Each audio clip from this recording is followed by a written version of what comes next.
Comme vous le savez sûrement, ou du moins je l'espère, si vous êtes rôliste ou du moins joueur, l'univers de Batman, la ville de Gotham City, arrive en jeu de rôle. Après vous avoir proposé une interview de Frédéric Henry de chez Monolith qui propose ce projet, je vous propose une série d'interviews de certaines personnes qui participent à ce projet. Et aujourd'hui, nous allons écouter le témoignage de Xavier Fournier. Bonjour Xavier. Bonjour Xavier. Vous êtes journaliste, essayiste, également conférencier et vous êtes considéré comme un spécialiste de la bande dessinée américaine mais aussi des cultures populaires, une sorte de spécialiste de cette culture pop ou cette culture geek, en tout cas de super-héros et de comics américains. On sait que Frédéric Henry aime s'attacher les services de spécialistes dans les projets qu'il construit, qu'il propose. Ça a été le cas pour Conan ou encore le jeu de société Batman, puisque vous participiez à ce projet. Avant d'évoquer le fameux livre sur la ville de Gotham, j'aimerais que l'on fasse connaissance. Vous êtes journaliste et vous parlez de super-héros dans vos conférences. Comment avez-vous découvert cet univers? À quel âge? Et j'ai envie de dire, quel super-héros a commencé par vous marquer? Alors, comment ça s'est passé? C'est un truc, je pense, comme plein de gamins de ma génération. Moi, j'ai découvert ça de manière fortuite. Dans les années 70, il y a un change qui m'est tombé dans les pattes et puis je sais pas, il y a même dû avoir 2-3 fois. Il a fallu que je tombe sur des numéros de cette revue avant de comprendre que ça s'achetait en kiosque et qu'on pouvait collectionner ça. Et une fois que je suis tombé dans le bain, mais j'ai jamais arrêté en fait. Je suis resté coincé dans le truc et surtout comme c'est une forme de littérature où il y a différents degrés de lecture, je trouve que c'est très agréable de pouvoir découvrir et redécouvrir des histoires qu'on a lues parfois quand on avait 15 ans, et puis on revient dessus quand on a la trentaine ou quand on a la cinquantaine, et on découvre qu'il y avait un sous-entendu politique qui était super évident, sauf qu'à l'époque, nous, on pouvait pas le comprendre, et puis qu'en fin de compte, telle case, il y a tel autre truc. Donc il y a toujours, c'est une sorte de millefeuille, les comics, et il y a toujours quelque chose à gratter. Alors pour répondre au fond de la question, moi j'ai d'abord commencé par Marvel, mais c'est vrai que Batman, je m'y suis mis un tout petit peu plus tard. Je m'y suis mis, je me suis, j'ai le numéro encore, donc je sais précisément que c'était en janvier 77 et que voilà quoi, c'était pour moi le personnage d'ici qui me parlait le plus parce qu'il avait sans doute un côté un peu plus rock'n'roll que son collègue Superman. Alors comment on en fait son métier entre guillemets, j'ai envie de dire, puisque parler de super-héros, ça peut étonner les gens, faire des conférences pour évoquer les super-héros, il y a sûrement des gens qui ont du mal à comprendre. Vous, c'est votre métier, vous en vivez. Comment on se spécialise dans le super-héros? D'abord, on apprend à manger moins. Non, mais le truc, c'est que c'est un peu comme collectionner, quoi. Ça m'est tombé dessus. Il y a un moment où moi j'ai plutôt fait des écoles d'art en me disant que du coup j'avais envie de travailler dans la bande dessinée. Bah, à l'usure, je me suis rendu compte que j'avais pas la narration de case en case, que j'étais plutôt un illustrateur. Donc j'ai travaillé quelque temps comme illustrateur et au tout début des années 90, on m'a proposé pour ainsi dire au pied levé de remplacer quelqu'un qui laissait tomber une rubrique dans un magazine qui s'appelait USA Magazine. Il y avait une rubrique de 2 pages sur l'actualité des comics. On m'a proposé de prendre la relève parce que je connaissais un petit peu et en fait, après, un clou enchaîne l'autre. C'est-à-dire qu'au début, moi, j'avais pas du tout comme agenda de me dire je vais devenir un type qui va écrire sur les comics et qui va parler sur les comics. Simplement, bah, quelques années plus tard, Fabrice Sapolsky a monté le magazine Comic Box. Il m'a proposé d'en faire partie. C'est devenu vraiment mon activité principale de parler de comics, de super-héros, mais pas que de super-héros, parce que dans les comics, il y a plein d'autres choses. On peut citer Walking Dead et plein d'autres plein d'autres genres littéraires. Et puis là aussi c'est pareil, il y a un moment où ça m'est devenu possible de faire des livres et pour le dire franchement, quand en France on commence à faire des livres, d'un seul coup on devient fréquentable pour certaines personnes. Donc du coup le fait que je fasse des livres a fait que on me demande beaucoup plus de faire des interventions en conférences pour des festivals, des médiathèques, des choses comme ça. Donc, j'aimerais bien vous expliquer que c'est un plan, que j'avais tout prévu depuis le début, mais en fait, c'est juste un enchaînement de circonstances qui ont fait que j'ai suivi le feuilleton. Voilà. En parlant de livres, on peut quand même signaler que pour Super-héros, une histoire française chez Hugues Mening, vous avez reçu le Grand Prix de l'imaginaire en 2015 dans la catégorie essai. C'est-à-dire qu'il y a une certaine reconnaissance dans votre travail. À ma grande surprise, oui, enfin, oui, c'est plutôt agréable, oui, mais moi, je pense que le travail entre guillemets, il n'est pas forcément de comment dire, on est un certain nombre de lecteurs aguerris de comics sur la surface de la planète. On n'est pas qu'une demi-douzaine. Je pense que le boulot, c'est pas simplement de lire des BD à tour larigot et d'avoir la plus grosse collection que le voisin. C'est aussi de chercher la manière à communiquer cette passion. Et c'est sans doute pour ça qu'on s'entend bien avec Frédéric Henry, parce que lui aussi c'est un passionné, et que dès qu'on commence à lui parler d'un projet et qu'on dit, bah, tiens, finalement, c'est vachement plus riche que ce qu'on pensait au début, tiens, j'ai envie de rajouter 4 pages, Fred, il est déjà limite en train de vous dire, bah, tiens, si tu veux, je t'en file 16. Donc c'est vraiment toujours agréable de travailler avec des gens qui ont envie de faire avancer les projets comme ça. Et donc, avec Alex Nikolavitch qui co-écrit le livre, le guide de Gotham, on est deux, hein, je suis pas le seul à l'écrire. Je pense qu'on est animé par cette même volonté qui est pas simplement qui est même pas du tout d'être des gardiens du temple. Il s'agit pas de dire ça t'as le droit, ça t'as pas le droit, mais plutôt de dire voilà, Gotham tu connais un peu et on va te mettre tous les jouets sur la table, on va t'en mettre autant que possible et tu vas te rendre compte qu'il y a plein de choses vraiment faisables avec, quoi. Alors avant d'évoquer un peu plus ce fameux guide de Gotham, j'aimerais que vous nous racontiez comment s'est fait la rencontre avec Frédéric Henry pour tout d'abord le premier projet, c'est-à-dire le jeu de plateau à base de figurines de Gotham qui est sorti, dont la campagne avait débuté il y a 2 ans maintenant.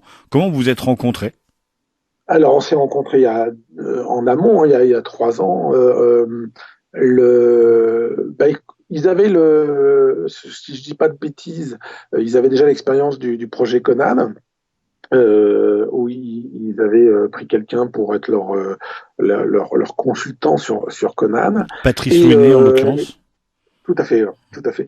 Et le truc est que il y a un moment où j'ai eu un mail d'un des types qui gravitait, le mot est pas joli, qui participait, on va dire de l'extérieur à Monolith et qui cherchait des gens. Donc il m'a écrit pour me demander si je voulais participer à ce truc-là, sachant que moi, je suis plus tellement. J'ai un peu joué, mais vraiment un tout petit peu il y a très longtemps, fin des années 80, début des années 90. Mais je suis plus du tout dans le jeu, à supposer qu'on puisse dire que je l'ai été. Et donc moi, la première truc que j'ai dit, c'est que bah non, je suis pas du tout joueur et que c'était pas pour ça. Mais on m'a justement dit que ce qui les intéressait, c'était de travailler un petit peu la matière première, d'avoir quelqu'un pour synthétiser un petit peu l'essence des personnages, l'essence des histoires. Et ils nous ont proposé ça à tous les deux avec Alex Nikolavitch, avec qui on se connaît depuis un moment déjà. Et ma foi, en soi-même déjà, être qu'on nous propose de parler de l'univers de Batman, qui est quand même pas l'un des univers les plus pauvres des comics. C'était déjà super sympa. Maintenant, c'est vrai que faire des petites fiches, piquer, répondre, ah ben oui, tel perso tu peux faire ci, tel perso tu peux pas faire ça. C'était en même temps une sorte de tremplin pour ce qu'on est en train de faire aujourd'hui, parce que les fiches perso telles que les joueurs ont pu les voir sur les 2 premières saisons du jeu de plateau, ça n'a rien en commun avec ce qu'on est en train de préparer, quoi. Alors justement, parlons-en de ce guide autour de Gotham. Quand Frédéric Henry annonce que le jeu de rôle va comprendre 3 livres, un livre de règles, un livre entièrement de scénarios et ce fameux livre de Gotham, ceux qui aiment l'univers de Batman, que ce soit juste des lecteurs de comics ou des joueurs ou des collectionneurs, s'attendent à quelque chose, à un beau livre. Mais quand on écoute Frédéric, lui, il n'a pas envie que ce soit juste un beau livre, il veut que ce soit le livre qui va parler de Gotham comme jamais on en a parlé. Comment avec Alex justement vous travaillez? Est-ce que c'est un challenge? Est-ce que c'est un défi? Est-ce que quelque part vous étiez préparé au fil des années et tout ce que vous aviez fait en amont, ça vous sert maintenant pour ce livre sur Gotham? Oui, effectivement, Alex et moi, ça fait déjà quelques années que professionnellement on écrit sur Batman. Alex a été traducteur d'un certain nombre de sagas assez marquantes de Batman en France. Et puis, en gros, je crois que ça fait 40 ans que je collectionne. Et donc, à un moment, oui, ça aide sans doute de lire Batman depuis autant de temps que ça. Mais le vrai truc, c'est que on peut pas simplement. J'en reviens à cette histoire de notion de gardien du temple. On ne veut pas simplement dire, voilà, moi je lis Batman depuis 40 ans, j'ai toujours aimé ce quartier-là, il est super, et puis ce quartier-là, il est nul, et puis je vais faire tout d'après mémoire, et c'est comme ça que vous suivez mes ordres. Non, en fait, on s'est retapé tout ce qui était possible de relire pour rechercher, parce que quand vous êtes lecteur de comics, vous lisez une aventure de Batman qui poursuit le Joker dans je ne sais sur je ne sais quel toit, dans je ne sais quelle rue. Vous faites attention à l'action, vous faites pas attention que il y a une enseigne là-bas dans le lointain et qu'est-ce qu'il est écrit sur cette enseigne? Ah d'accord, et puis en fait vous prenez des notes et vous vous rendez compte que finalement c'est l'autre côté d'une rue que vous avez déjà vu dans un autre épisode. Donc en fait, au lieu de se contenter d'être des lecteurs de Batman et de ressortir nos souvenirs de lecteurs de Batman, il a fallu qu'on relise les histoires, et il y en a un paquet, qu'on relise les histoires en les considérant comme des pièces de puzzle. C'est-à-dire que voilà, il y a des moments où la librairie principale de Gotham, elle est à tel quartier la plupart du temps. Mais dans certains épisodes, elle n'est pas dans tel quartier parce que tel scénariste n'en a pas tenu compte ou a préféré le mettre ailleurs. Donc, est-ce que ça veut dire que c'est simplement une erreur à laquelle on fait pas attention? Est-ce que ça veut dire qu'il faut considérer qu'il y a 2 bâtiments et petit à petit, vous avez la carte de Gotham qui se déguise, qui se déguise. Ça, c'est Bruce Wayne qui se déguise. Je veux dire, c'est la carte de Gotham qui se dessine. Et bien au-delà de choses apparentes, parce que le travail minimum, le minimum syndical, ça serait de dire oui, ok, il y a une Batcave quelque part, il y a le commissariat, il y a Arkham, il y a 2-3 trucs. Là, on va quand même avoir un certain nombre de lieux très importants, très détaillés, et puis un certain nombre de lieux sans doute plus mineurs sur lesquels il y a quelques lignes, mais qui sont, je pense, intéressants à avoir pour les futurs scénaristes, parce que la nature même des super vilains, des super criminels de Gotham, c'est d'être très, très obsessionnel. Ça veut dire que le pingouin, quand on lit les comics, dès qu'il commence à faire une sorte de vague criminelle, de faire des méfaits, il va aller, je sais pas, baser toute une série d'actes sur les autruches, des trucs comme ça. Donc si vous avez une boulangerie qui existe depuis 40 ans dans Gotham et qui a un nom qui colle, c'est sans doute intéressant d'avoir ça dans la liste des adresses pour les scénaristes. Et oui. Oui, allez-y. Non, allez-y. Ce qu'on a essayé de faire, c'est un truc qui est, ce qu'on est en train d'ailleurs de faire, c'est un truc qui soit pas simplement un listing d'annuaires. parce que ça on pourrait le faire, mais c'est, je pense, un peu, ça pourrait être chiant pour le dire, mais des rues où il y a de la vie, quoi. Et dire que voilà, il y a des structures, il y a des caractéristiques dans telle rue, dans tel commerce, il s'est passé des choses, et à partir de ce moment-là, je pense que ça donne du grain à moudre pour les scénaristes du jeu. Est-ce qu'il a fallu être, j'ai envie de dire, cartographe? On sait que dans le jeu de rôle, les plans, les cartes, ça a son importance. Les joueurs aiment visualiser où ils se déplacent. Il y a toujours des cartes dans les manuels de jeu de rôle, dans les aventures. Est-ce que quand vous avez imaginé ce guide, il a fallu être, ce que je veux dire, être cartographe, c'est-à-dire avoir une vraie visualisation et pouvoir dessiner un plan de Gotham? Il existe des plans de Gotham, hein, dans les comics, ils en ont publié à plusieurs reprises, qui sont pas tous raccords, mais en gros, depuis la fin des années 90, dans les comics, ils se tiennent à peu près à une description générale de Gotham. Si ce n'est que, il y a des quartiers qui changent de place. C'est-à-dire qu'il y a des quartiers qui, dans certaines définitions ou avec certains scénaristes, sont au nord, et puis avec d'autres scénaristes, ils sont au sud.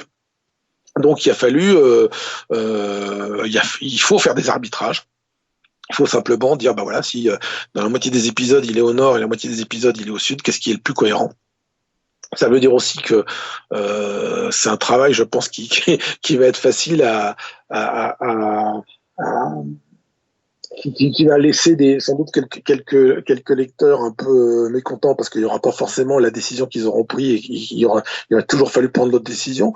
Mais on s'appuie vraiment sur 80 ans de bande dessinée et en faisant vraiment des trucs. C'est-à-dire que telle rue, est-ce que c'est vraiment telle rue ou est-ce que c'est une rue qui ressemble? Il y a des fois avec en relisant des BD, il y a des choses, j'ai comparé les graffitis sur les murs, quoi. Euh, donc c'est vraiment un travail de puzzle, c'est vraiment un truc, là ça va, là ça fonctionne pas. Il y a des rues qui sont pas du tout placées dans des quartiers, et on se rend compte d'un seul coup que si on la place à cheval sur ces deux quartiers, bah, ça nous permet de résoudre une énigme, ça comble un vide qui y avait dans le plan et un enchaînement entre les deux quartiers qu'on comprenait pas, bah, avec ça fonctionne. Donc c'est vraiment peut-être qu'on devrait faire un puzzle d'ailleurs, je sais pas, on devrait faire un truc comme ça, mais en soi-même c'est un jeu sans doute. Et du coup, comment s'articule votre travail avec Alex Nikalovic pour ce livre? Est-ce que vous êtes complémentaires? Est-ce que vous répartissez certaines tâches par rapport à vos spécialités, à ce que vous savez? Est-ce que vous demandez après un aval au niveau de Fred en disant bah voilà, au fur et à mesure qu'on avance, on a fait ça, qu'est-ce que t'en penses, ce genre de choses? On s'est on s'est réparti certaines séries d'abord. Parce que rien que prendre la série Detective Comics, qui est la première série de Batman qui a commencé en 39, bon donc c'est plus de 80 ans d'épisodes à relire. Il y a une autre série sœur qui donc est Batman tout court, c'est aussi 80 ans. Mais il n'y a pas que deux séries de Batman, il y en a eu au fil des ans, 5 ou 6 parfois, mensuelles. Donc relire tout ça, c'est du boulot. On l'a fait principalement tous les deux, mais avec l'aide de Cédric, le Comédie Comics aussi, qui s'est retapé un peu de relecture avec nous. On a listé des endroits. Et puis après, il y a une sorte de seconde lecture qui est beaucoup plus active, qui est de dire, bah là, je me relis telle série vraiment, on va dire en la scannant avec les yeux, c'est un peu ce que je racontais tout à l'heure sur les histoires des enseignes au second plan, en essayant de résoudre les trucs qui fonctionnent pas. Passé ce travail de lecture, on s'est partagé un peu le boulot sur des gros spots, pour que ça soit un peu équitable, pour que tout le monde ait pas, qu'il n'y en ait pas un qui est que les simples les seuls spots marrants et puis un qui n'est que les trucs administratifs. Et donc on a travaillé avec aussi des fois de temps en temps des échanges de mails en disant ouais, là je comprends pas, toi t'en dis quoi de cette zone là, comment tu la vois. Et puis là on est en train de faire les arbitrages en fait, hein, entre nos deux parties de la ville. Moi j'ai un long document Word où il y a toutes les adresses possibles. Alors je dis adresse, mais des fois c'est des spots qui n'ont pas d'adresse postale. Hein. Il n'y a pas toujours le détail dans les comics. Et on est en train de faire. On en est au moment de Koh-Lanta quand ils réunissent les deux tribus, qu'on est en train de faire les arbitrages pour ce truc-là, mais l'un dans l'autre, ça fonctionne bien parce que tout le monde a envie de voir comment ça s'articule. Donc il n'y a pas vraiment une version contre une autre. Et on est vraiment. Il y a des moyens aussi sans doute de dire que tel endroit il est à l'angle de deux rues, donc il y a toujours moyen d'articuler. Je sais pas si ça c'est très clair, mais il y a toujours moyen d'articuler un petit peu deux réalités dans une ville. Et à côté de ça, moi, c'est régulièrement, j'alimente les scénaristes du jeu avec un fichier PDF qui reprend une version mise au propre de ces notes-là, mise à jour, pour que eux puissent avancer dans leur réflexion sur les scénarios avec cette matière première. Donc forcément, j'ai des retours sur ce qu'ils en pensent, sur les questions que ça leur provoque. Et donc ça veut dire que vous êtes tous en contact, toute l'équipe, que ce soit le scénario, le jeu, vous êtes obligés de travailler de concert pour que du coup ce soit cohérent dans tout ce qui va être publié pour le jeu de rôle. Ben le seul petit bémol que je mettrais à ça, c'est pas qu'on est obligé, c'est qu'on aime bien. Moi j'aime vraiment bien mettre des choses sur la table avec cette synthèse dont je parlais. Et puis voir un scénariste qui lui connaît pas forcément l'époque de tel building ou à quel épisode ça se rapporte, et commencer à bosser sur un scénario, commencer à poser des questions, puis faire un truc qui donne vie à cet endroit-là. Moi, ça me fait vraiment plaisir qu'on soit pas simplement avec chacun son temple, et puis ça te touche pas, c'est ma responsabilité. Donc non, c'est vraiment un travail d'équipe, mais pas par nécessité, parce qu'on aime bien, quoi. Quand Frédéric Henry a annoncé donc que ce serait un triptyque, livre de règles, livre de scénario, et ce fameux livre sur la ville de Gotham qui est considéré par lui-même comme un personnage principal de l'univers de Batman, et que la page, le groupe Facebook a été créé, on s'aperçoit très vite que autant le jeu de rôle ça passionne, autant ce livre particulier sur la ville de Gotham est attendu presque même plus que les autres, parce que il va contenter, comme je le disais en introduction, non seulement les rôlistes, mais aussi ceux qui aiment juste l'univers de Batman et cette ville de Gotham. Est-ce que en termes de contenu, vous êtes limité en nombre de pages? Au fil de votre travail, vous vous rendez compte que si ça se trouve, il faut pas être limité, parce que vous allez écrire au niveau de cette limite, comment vous gérez ça?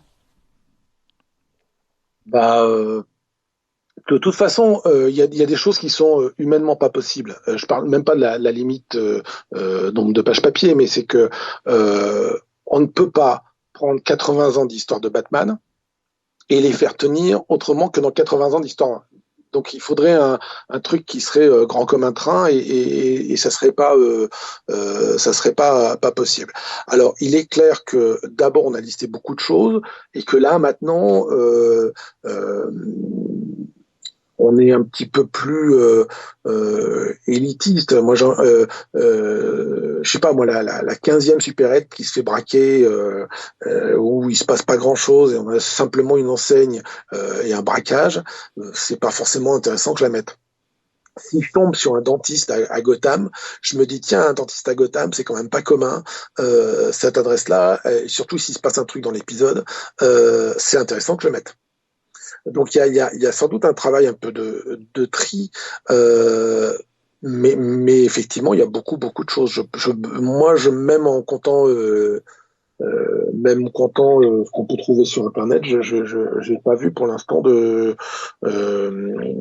j'ai pas vu de choses qui récapitulent autant que ce qu'on met. En sachant que par la force des choses, bien entendu, comme il y a des choix, il y aura sans doute des gens qui diront il n'y a pas ma rue préférée ou des trucs comme ça, mais globalement, là, on parle quand même d'un grand nombre de lieux, quoi. C'est comme je disais tout à l'heure, c'est pas une demi-douzaine c'est pas les manuels de jeux de rôle des années 80 avec une demi-douzaine d'endroits de la ville et puis voilà quoi. C'est vraiment un truc.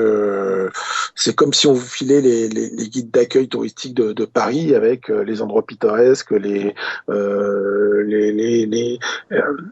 il y a une espèce de dictionnaire comme ça insolite de Paris et ça ressemble un petit peu à ça quoi. C'est à la fois les structures de la ville, mais à la fois aussi les QG secrets des super vilains ou des super héros.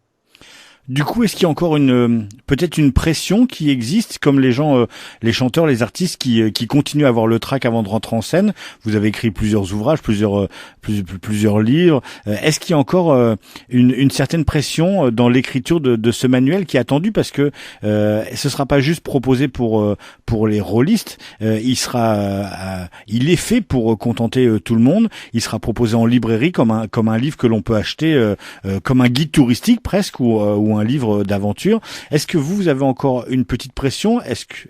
Et si oui, est-ce que ça sert votre travail? Ben, oui et non. La pression qu'on peut se mettre d'abord, c'est la pression en tant que lecteur nous-mêmes, parce que je sais que parfois les gens oublient un petit peu que les gens qui font des livres sont eux-mêmes des lecteurs.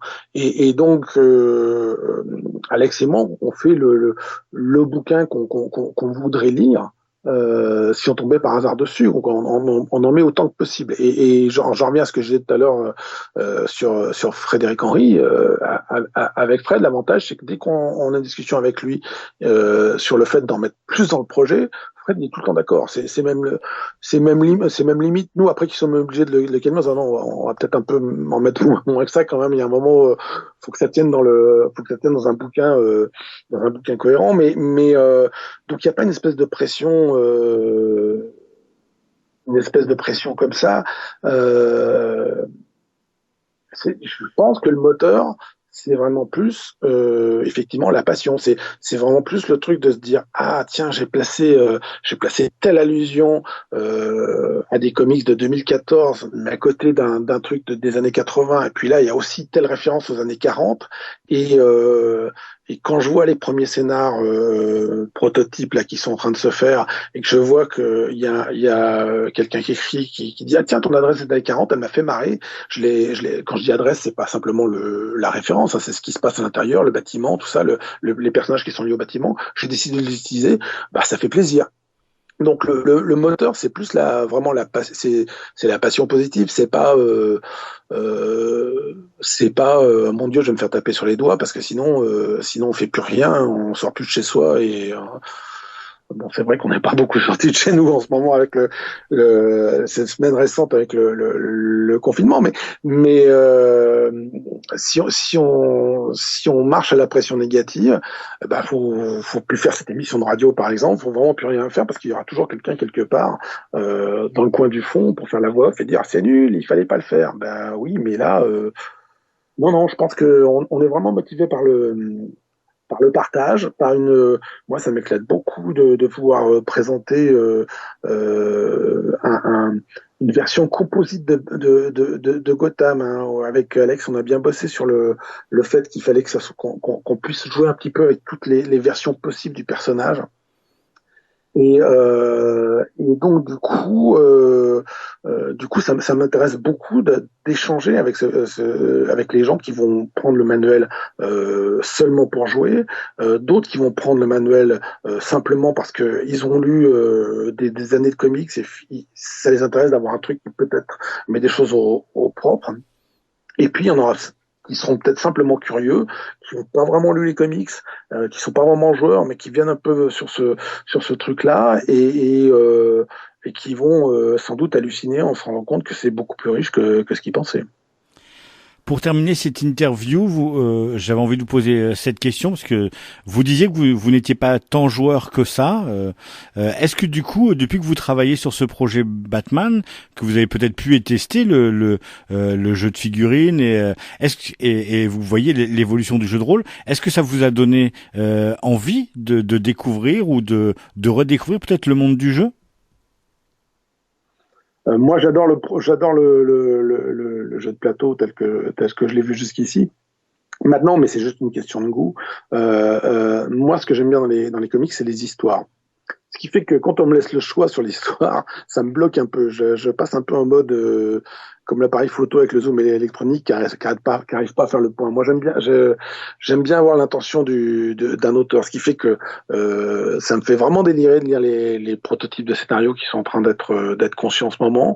Mais je pense que si on me met sur une partie, je tombe en panne, quoi. Je tombe en panne parce que j'essaie de comprendre l'histoire avant de jouer. Donc je serais vraiment un très mauvais joueur, et si un jour dans un moment d'oubli je propose à quelqu'un de faire une partie, surtout n'acceptez pas parce que je pense que je vais vous planter la soirée. Mais non, et il y a aussi un truc que je tiens à dire, parce que peut-être que c'est pas forcément très